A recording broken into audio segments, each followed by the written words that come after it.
Good day, ladies and gentlemen. Our program will begin in just a moment.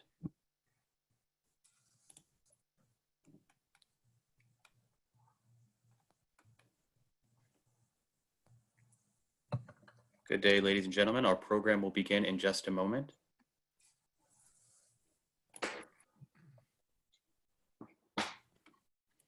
Good day. Welcome to Advocacy Anywhere, powered by AJC. Advocacy Anywhere is AJC's digital platform that enables you to engage with AJC's global expertise, content, and advocacy from wherever you are. Today's program is brought to you in partnership with Jewish Insider. You can sign up for Jewish Insider's daily kickoff by visiting www.jewishinsider.com. Joining us today is Her Excellency Dina Kawar, Ambassador of the Hashemite Kingdom of Jordan to the United States. Ambassador Kawar will be in conversation with Jason Isaacson, AJC Chief Policy and Political Affairs Officer. The two will discuss the prospects for Middle East stability and intensified cooperation, as well as the regional impact of COVID-19 and its economic fallout. After we hear from Jason and Ambassador Kawar, we will take your questions. You may email your question to questions@ajc.org, that is questions plural, or use the Q&A chat feature in Zoom. Jason, you and the Ambassador have the floor. Daniel, thank you very much. And good afternoon, Ambassador, and all who are watching this conversation with a good friend of AJC. Ambassador Kawar, let me begin with the topic that's been on everyone's mind for the last 3 months around the world, including in your country, how Jordan has been faring with the coronavirus pandemic. I understand that just in the last couple of days, the country has started to open up. Church services, mosque services are now open to the public or to congregants. How has the country dealt with it? It seems to have done better than many countries around the world. Thank you, Jason. First of all, allow me to thank you and AJC for hosting me today. Our relationship with AJC is a long relationship, and you've done so many visits and meetings with His Majesty and with all our political figures in Jordan. And this conversation helps us always understand and try to overcome issues that are always on our minds. And so thank you. On your question, to answer your question, I must say Jordan has fared one of the best countries in the region in its handling of COVID. And the reason being is that we went right away into a sort of isolation and lockdown since March 16. And this meant that it was a very rigorous way and system of us dealing with it. And we dealt with it by applying the 3T system, which is testing and tracing and treating. It has not been easy, but everybody was on board. And the good thing is that the government, with its transparency and way of communicating with Jordanians, helped that this experiment succeed. So up till now, we have maybe 150 or a bit more. I have not seen today's figures of COVID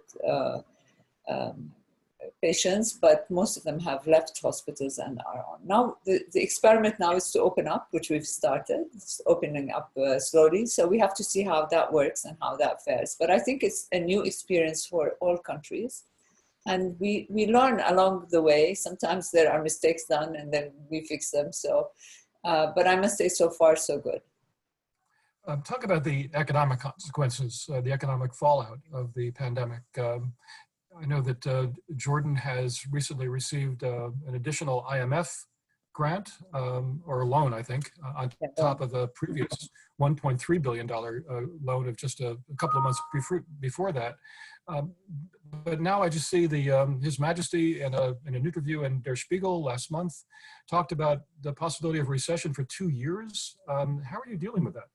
Well, you know, I mean, it's no secret that COVID affected every economy in the world, including the American economy, which was a very strong economy. So it's not surprising that for ours, which had already many difficulties in the budget, in the unemployment, so come COVID, it did not make it easy. So, but what the government did, and obviously there's going to be a recession for 2 years, and we're having more budget deficits for us. But what the government has done from the very beginning of this crisis is pick up 100 companies that matter in terms of their exports, in terms of what they give to the VAT and the income taxes, and made sure that they continue working. And this has promoted also a lot of the export industry that we have, especially in the PPEs. And this has been a successful thing. Now, the government makes sure that we pay our debts, that we continue to honor them, that we continue the wages, and that we've done a safety network for the poorest of the poor, because as you can imagine, those who work on a daily basis have been affected most. The oil price that have gone down has been helpful in one way, but not so much in another, because we have many workers in the Gulf states, which we think will come back to Jordan because they would have lost their jobs. So that has not been easy. The good side about it is, like every crisis, there's something that comes and a new way of working. And one of the new ways that we're seeing that developed in Jordan is the IT sector. The IT sector has always been a successful sector and one with a lot of potential. But I think they had to really shape up even on a faster level and help the government in the e-learning and education and in services. And I think this will not stop. This will be a new way of dealing in Jordan. And we have to wait and see. But the recession is about to come. Yes, it's very difficult, yes. And we're trying just to be as innovative as possible and trying to handle, as we have become experts in how to handle the economic crisis management. Unfortunately, this is a situation that has always made us resilient and very strong. One last thing I want to say is that the refugees in Jordan, and especially in the camps, have not been touched by COVID. And this is, thank God, a blessing. Because you can imagine the issue of social distancing is not as easy to apply in camps. How is that possible? We have not had one case because we have been doing the testing and tracing and treating all over, including in the camps. So luckily, the lockdown, the complete lockdown, the measures that the government has made it that we do not have any case in. And everybody's surprised, but it is true. And thank God, because otherwise it would have been a really contagion of immeasurable worry, you know. But now you also have, I think, hundreds of thousands of refugees who were integrated into the general population. They're not just in camps. I suppose that population has had the same. Yeah, I mean, sorry, I didn't mean to interrupt, but I mean, 800 plus cases, some Jordanian, some non-Jordanian, obviously, this does not know nationality, but at least in the camps themselves, we did not see this go beyond. So, yeah. Let me turn to a different question, which is the relationship between Jordan and the United States. Jordan has been a valued strategic partner of the United States for many years under His Majesty King Abdullah, under His late Majesty King Hussein. It's now a substantial recipient of American aid, some 1.2 billion plus a year. AJC has been a supporter of that consistent provision of American aid. Talk about that partnership and what Jordan benefits from in this relationship and what the United States benefits from in the investment that it makes in Jordan. Yeah. Well, you know, the United States is a major ally for Jordan, and our relationship has been going on. We celebrated the 70 years of diplomatic relations last year. It's a bipartisan relationship, and throughout the years, the United States has been an important support to us, and in the recent years, the aid package has been increasing, and thank God it has been a very important pillar in our economic stability, because a big chunk of the aid we get is also for budget support to our budget and economy. So that has been very important. But there's also a part of the aid that comes to military aid. And as you know, Jordan, along with the United States and other countries, we are part of the anti-ISIS fight.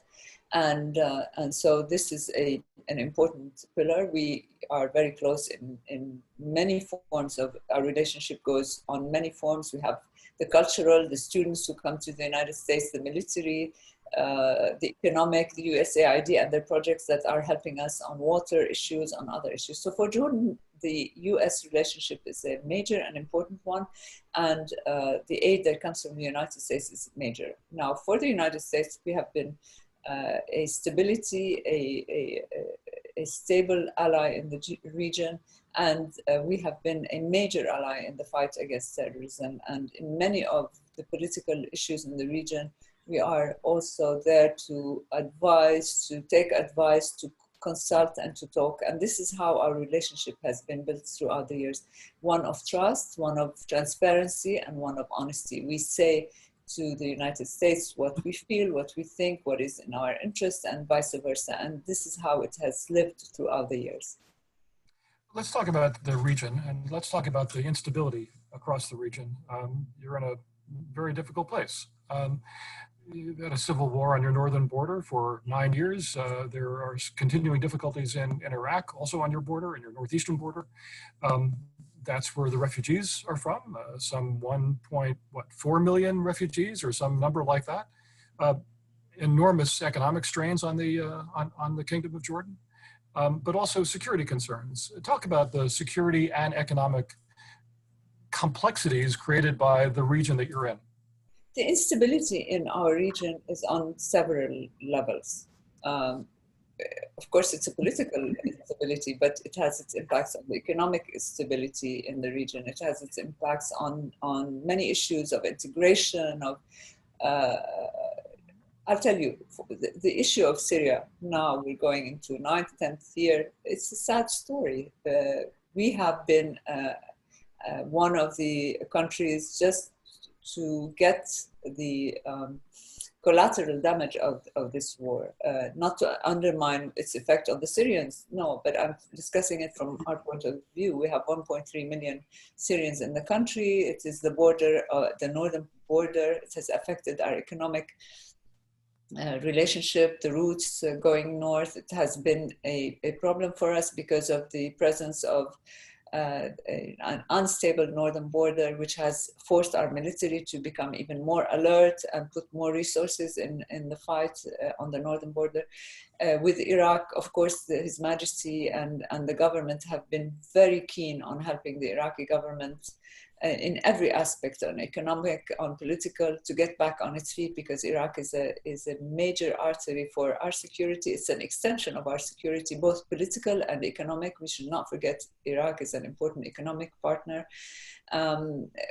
Definitely with the Palestinian issue, which I hope we will discuss later on, and I leave that. It's also an important. So our geography determines the difficulties we're in, and it has not been easy, as His Majesty has always said.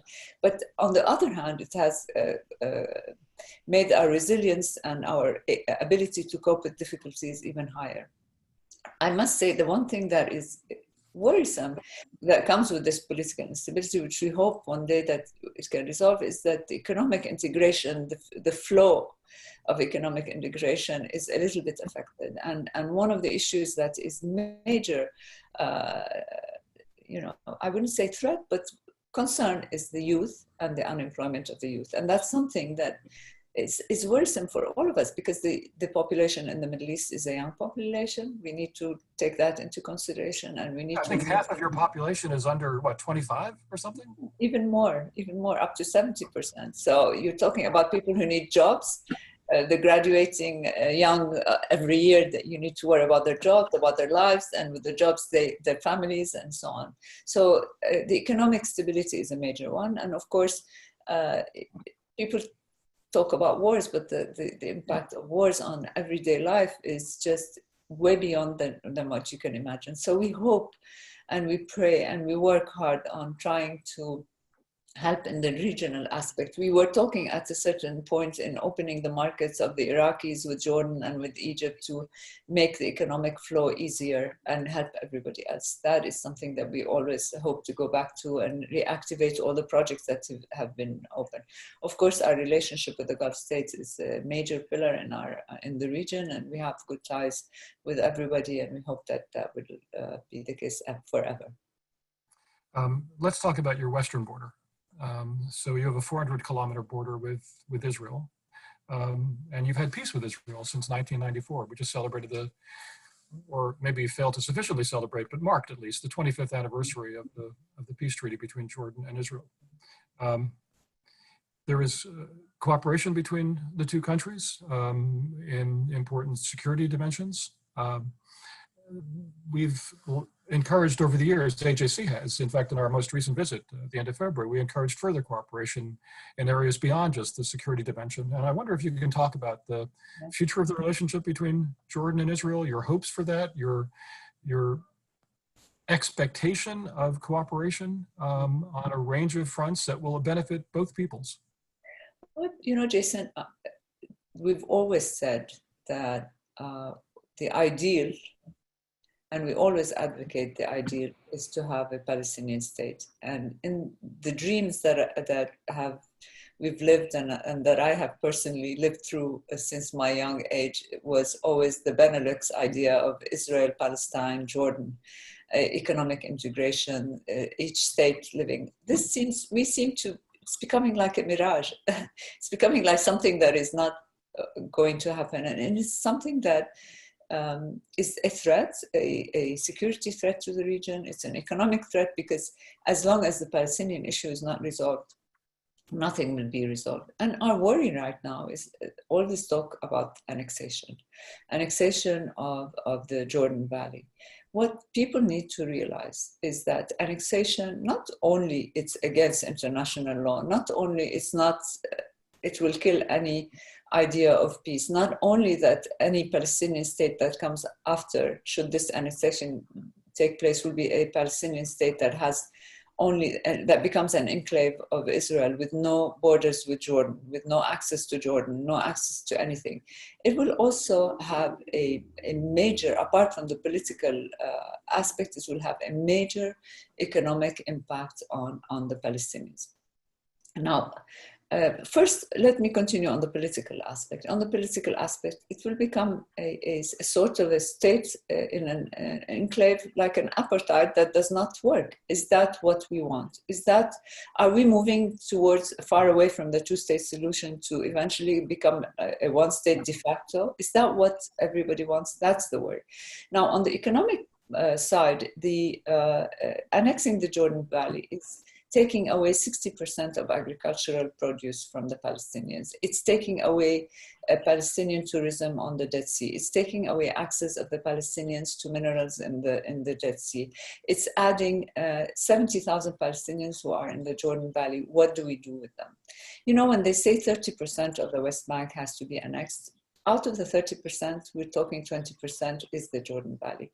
So the danger on the economic livelihood of what would be a Palestinian, of that dream that we always had in our minds. I remember very well when we signed the treaty in 1994, the euphoria of peace, the trust that was existing then, the idea of this cooperation, the dreams that were coming out of it between the Jordanians, between the Palestinians, and between Israel. It was some beautiful dream that we had then. And now when you look where we're going, I ask myself, what for and where are we going?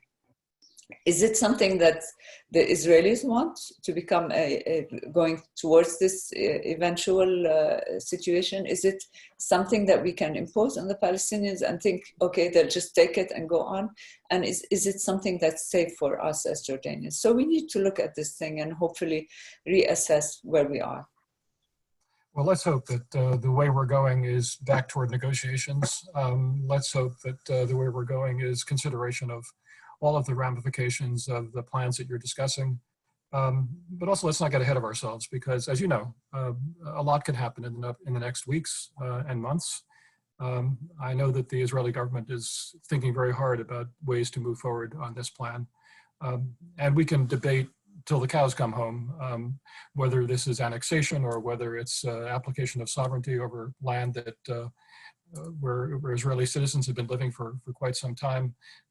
But that's really in the future. Let's see where this moves. But in the meantime, let's also not undermine those who have, on both sides, Israeli and Palestinian, and Jordan, of course, as well, pushed for a return to negotiations, a possibility of moving forward to establish exactly the kind of vision that you've laid out and that His Majesty has laid out. We are for getting back to the table and discussing and having negotiations, and hopefully, I just hope that there is still room for that. No, in fact, I have to say that when we were last in Amman in late February and met with senior officials of your government and at the palace, it was very clear that the only path that they saw that would work for Jordan, for Israel, and for the Palestinian people was a path toward negotiations. And if the president's plan, as put forward at the end of January, provides a path, let's take it. Let's take any path that will get us back to negotiations. That was the clear message that we received. I wonder if I could move on to just a kind of a broader kind of pull out your lens to look at the region as a whole and let's say the dominant concerns that His Majesty faces, that your government faces moving forward, not just the instability on your borders, but climate change. You live in the most arid or one of the most arid countries in the world. There are so many issues and also a significant lack of other natural resources. You have uranium deposits, but not any oil or gas. How can Jordan go forward to meet the objectives of your people, the aspirations of your people, the vision of His Majesty, given the many challenges that you face? You know, Jason, this is such an important question for many reasons. If you allow me to explain myself. We are always in a crisis management mode that we unfortunately do not have or give ourselves enough time. I'm not saying that they're not the people that are working on these issues, but we never give it the time of the day or the enough energy to even go further. And that's so unfortunate, you know, and for me living in the United States and before that in Europe, you see the amount of time that's given to studying these issues, to talking about them, to debating them, to having the civil society get involved in one way or another. It's a fantastic thing. And definitely some of the challenges we have in the region, when you put aside the war and the impacts of war and everything, climate change is important. How about energy? I mean, with the oil issue, now we're talking about diversifying energy, and in Jordan we have started. Okay, we don't have oil, but we have the sun, and that's something that's very important. We're diversifying into solar energy and wind energy. But that's something that can be done on a regional level, having a grid, cooperation on energy, and seeing who needs what and why.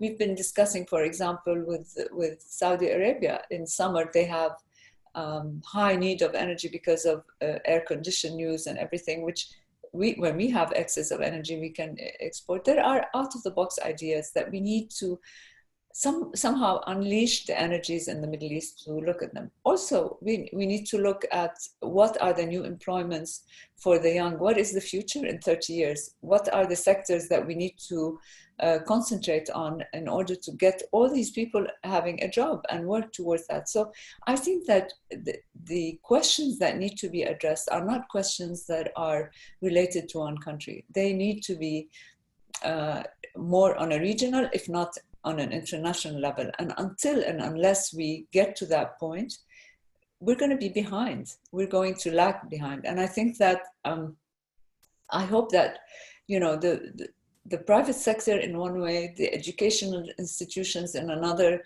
and all the brilliant brains in that have the time in our part of the world who are not managing crisis, along with their counterparts in the can look at these issues and discuss them. But definitely, I agree with you that it's a very, very scary thing. And to mention the war, I mean, all the wars have affected the climate. They've affected the topography.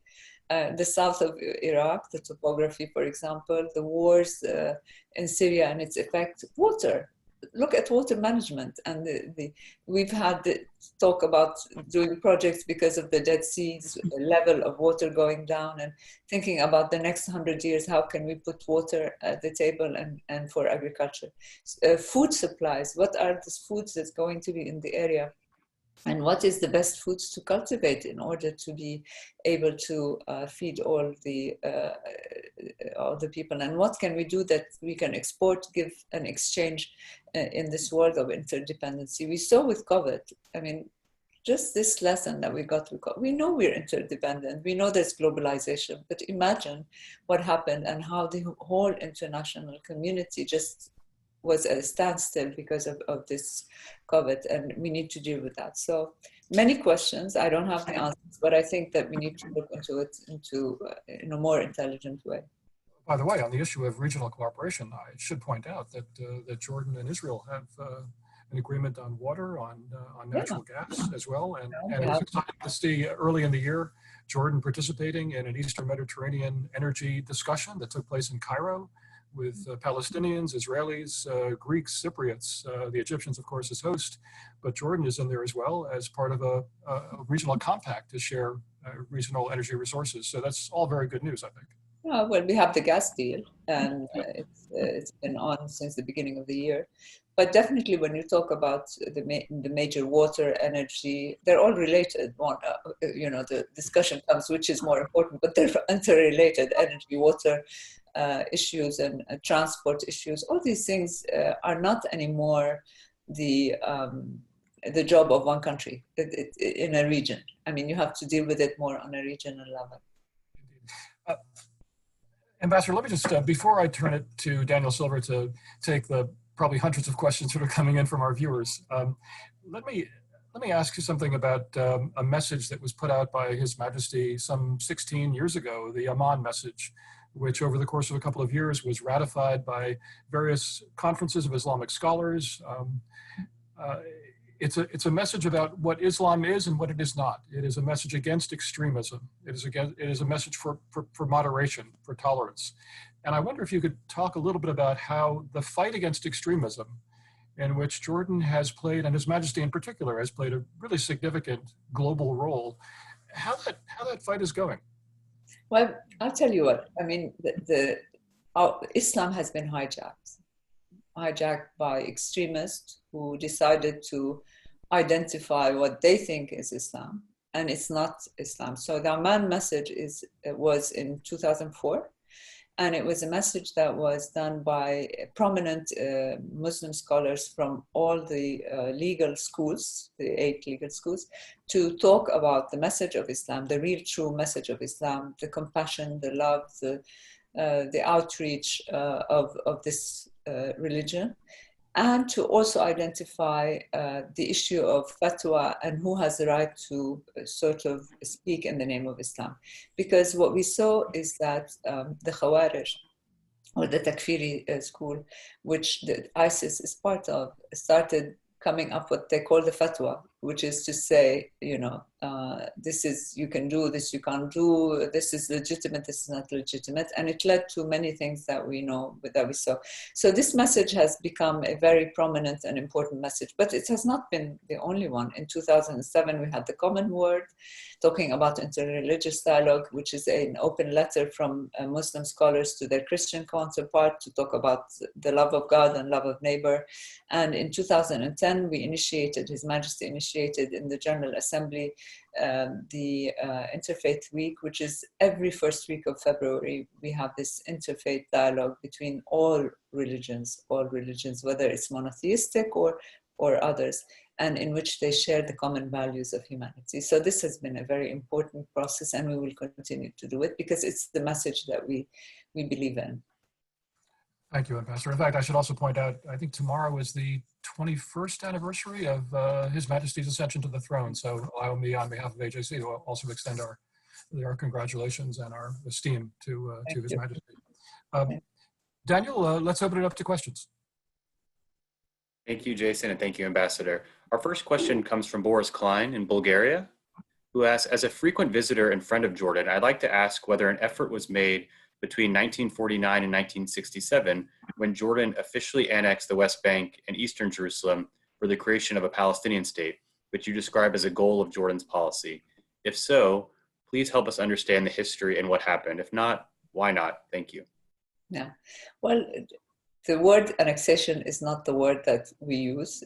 What happened is that many of the notables in Palestine at the time requested from our family and the His Majesty to come and go into what was the West Bank and what is the West Bank, and to sort of help maintain this area of the West Bank and East Jerusalem until the clarity comes to a Palestinian state. It was never meant to be for Jordan to be there. It was always kept in mind, and up till today, for the West Bank and East Jerusalem. And this is also the case for the patronage that we have over East Jerusalem.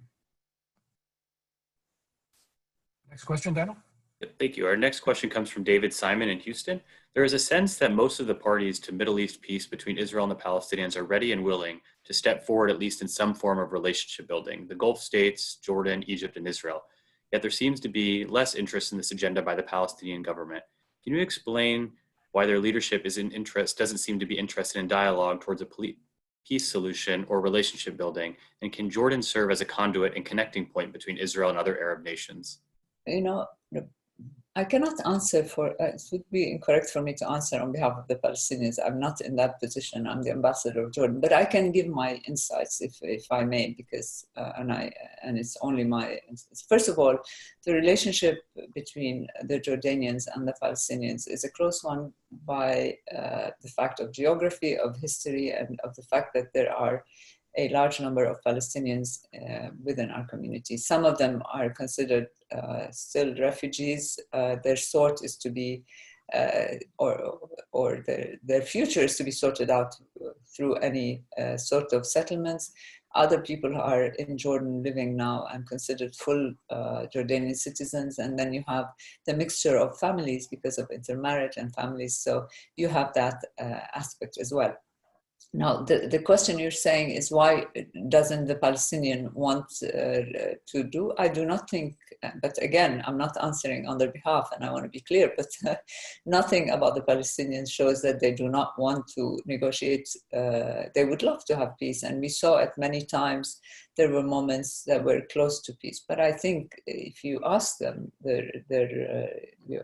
why they do not want peace now is because they feel that issues related to the East Jerusalem and the embassy move for them should have been done in the same time with a Palestinian embassy in East Jerusalem, that the annexation has been ongoing in spite of any effort to start talks, that there is no intention from the Israeli governments to come forward, and they're going on with their plan. But more than that, I think that what would be useful is that you have a direct discussion with the Palestinians and have them give their point of view.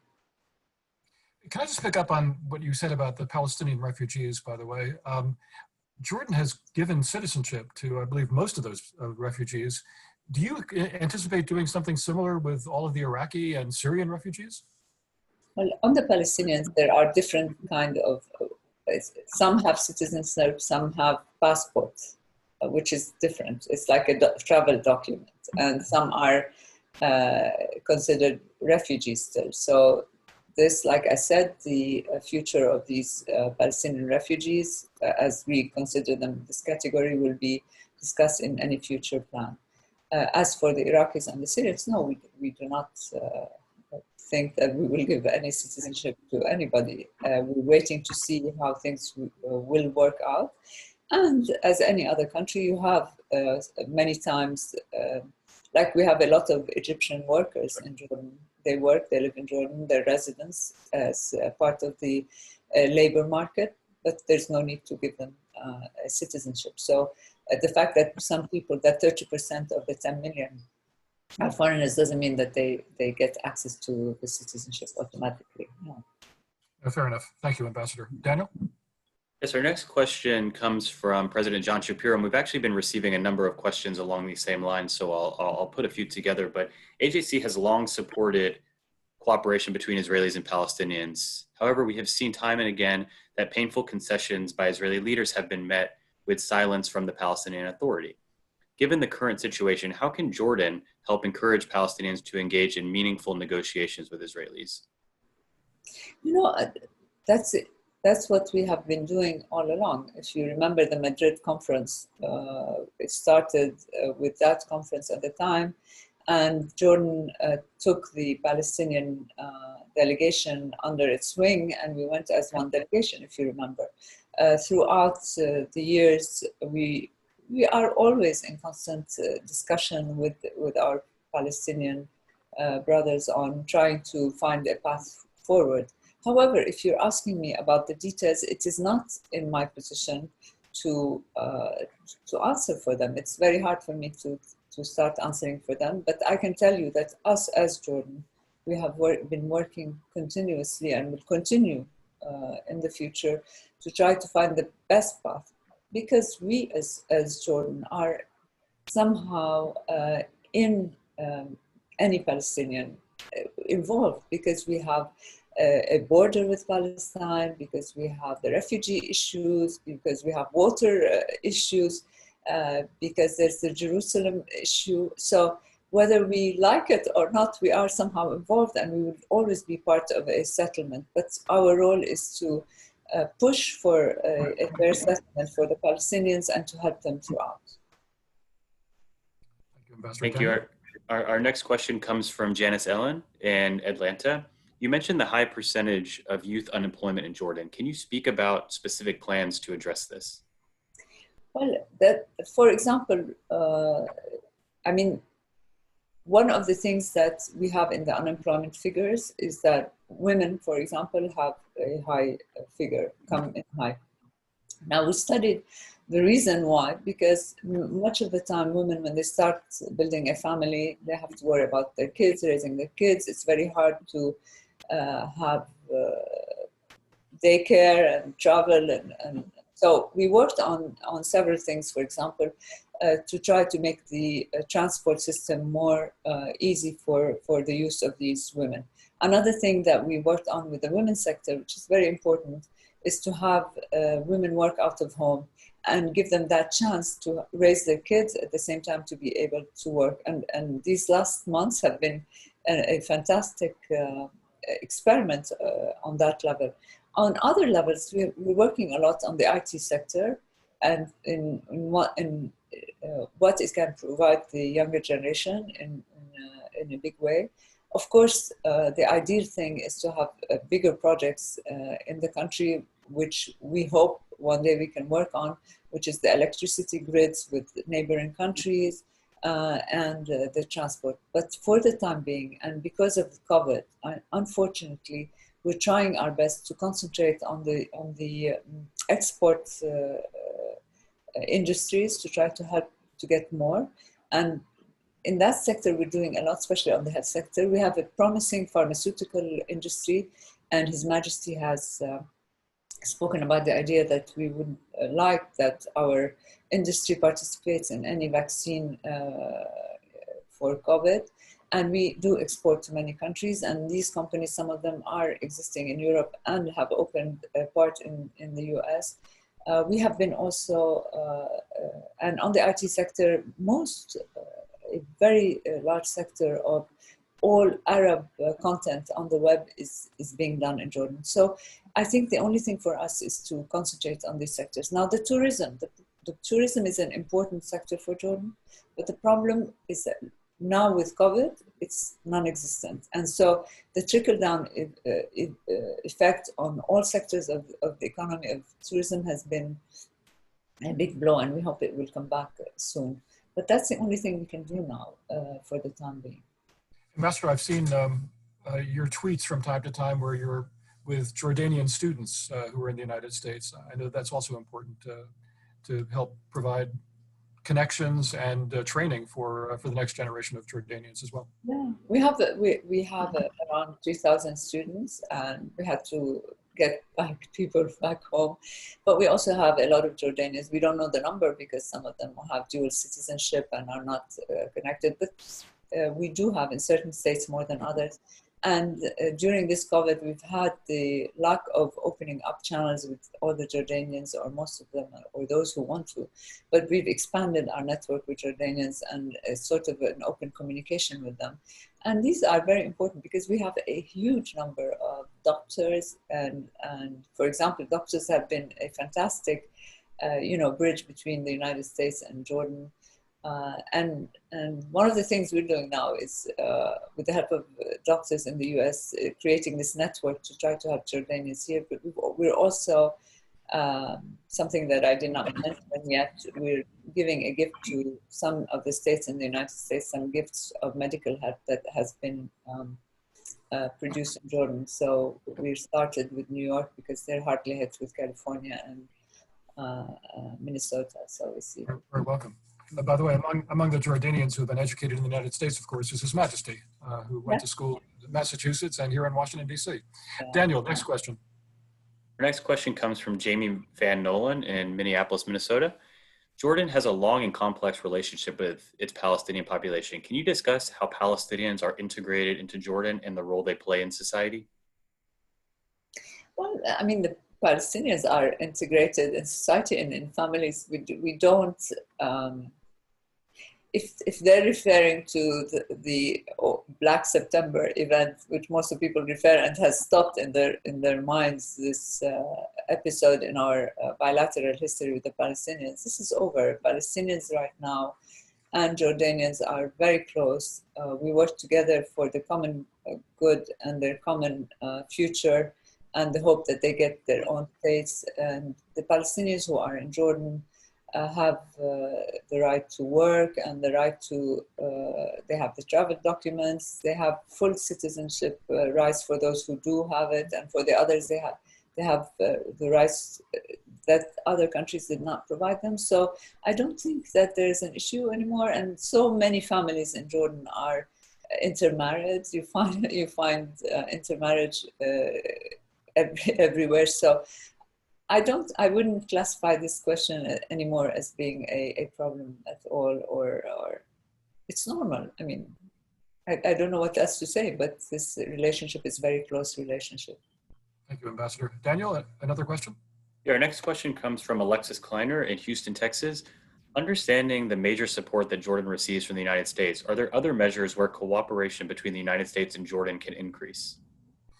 Well, yeah, I personally think, of course, the government to government is very strong, and the aid that we get, and Congress is very supportive, and all of that is my personal hope, and that's what I've been trying to do since I was posted here, is to increase the cooperation between the private institutions, between, I mentioned doctors a while ago, hospitals, in research and cooperation, getting more doctors to come here and train, in universities to try to have this exchange, in industries. For me, this is so important because it's so down and deep-rooted, and it helps to create a relationship that stays forever regardless. So I've been visiting so many states, and I think I've done almost 28 states. I was hoping to do more, but this year is off, unfortunately.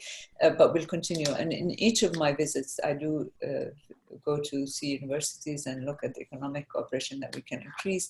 And any aspect where I find Jordanians who are prominent, who have succeeded, I hook up with them and try to visit. So I think the people-to-people cooperation and private institution is major part of our work, and we hope to continue that more and more.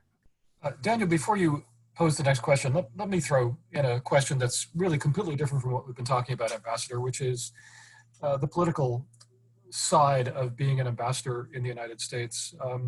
Ambassador, you arrived in Washington 4 years ago, just before the last presidential election. In June. Exactly. And in your long tenure in Paris as ambassador to France, you went through 3 presidential elections there. How does an ambassador who has a real interest in the outcome of an election, and this could be a momentous election for U.S. policy toward the Middle East and toward your country, how does an ambassador stay out of the political crossfire and yet maintain contact with all sides and serve the interests of his or her country? Yeah, well, we're trained to listen and ask questions and not give too much our opinion. It's it's a tough job, by the way, because you're maintaining I know that job.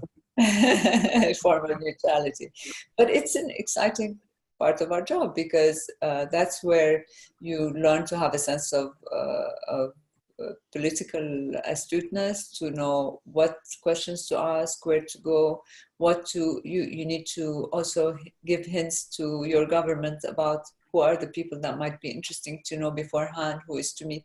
Now, the thing is, it's becoming even more and more and more difficult nowadays with the media and the 24-hour news. And because literally being in the United States, you wake up 7 hours after they woke up.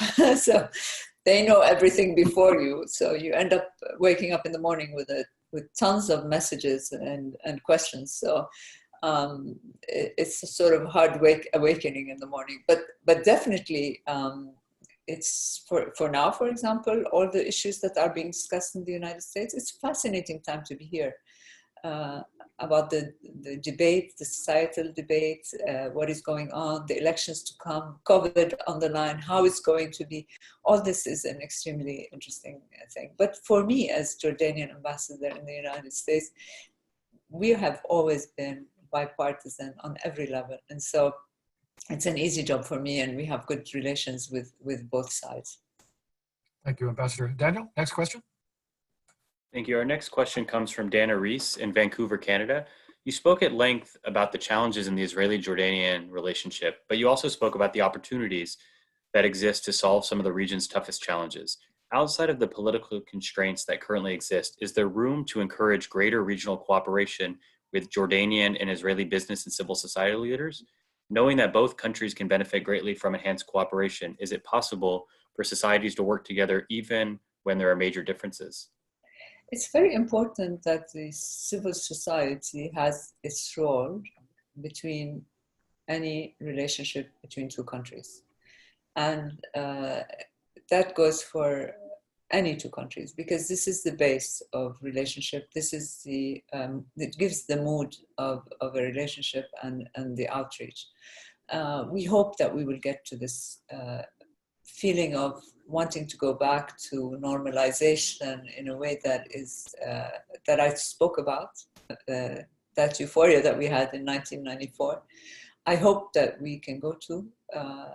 This being said, I reiterate there are many things on which we cooperate and we work on. So my hope is that the table will be seated by both Palestinians and Israelis, and discussions restart, and we go back to trying to solve the basic question of a Palestinian state, so that we can move into what would be a wonderful regional cooperation. And I'm sure on all the sectors that we spoke about, it will just flourish in a minute.